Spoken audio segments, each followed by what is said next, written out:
Buenas noches, mi nombre es Lady Estefany García, curso cuarto semestre de Ingeniería Agroecológica en la Uniminuto, sede Villavicencio Meta.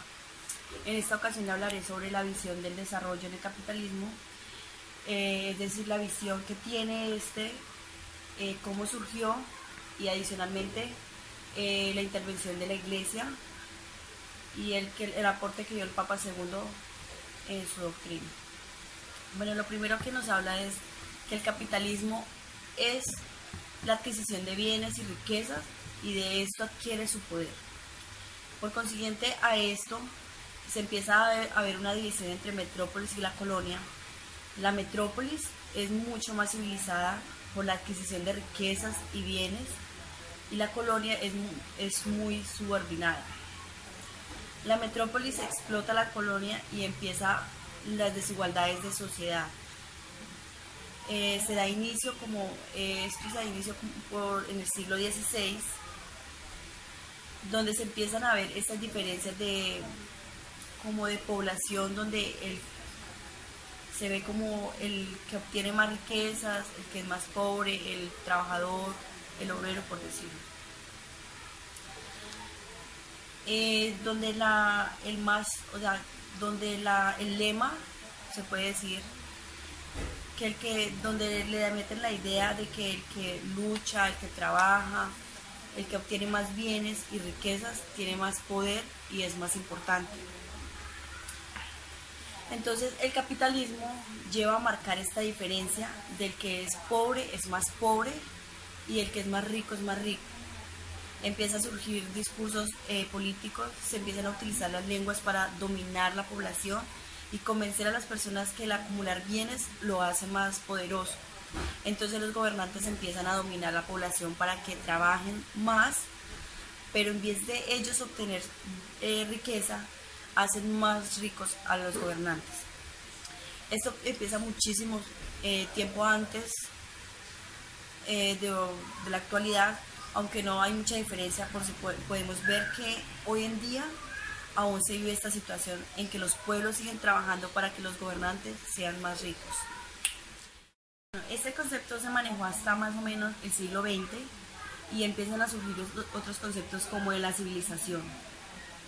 También aparece a finales de la Primera Guerra Mundial el Tratado de Versalles.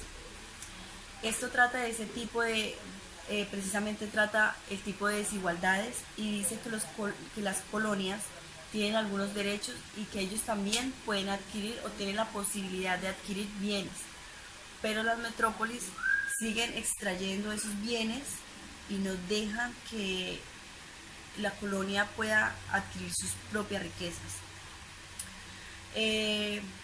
Entonces se sigue viendo un poco la desigualdad de la sociedad.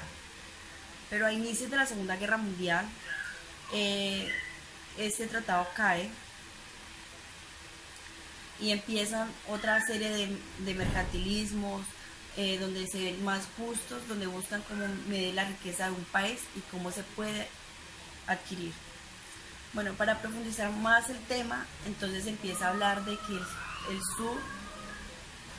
sur es como un concepto pobre y el norte es como un concepto rico. Es donde se empiezan a ver esas demarcaciones gráficas que antes no se veían. Se empiezan también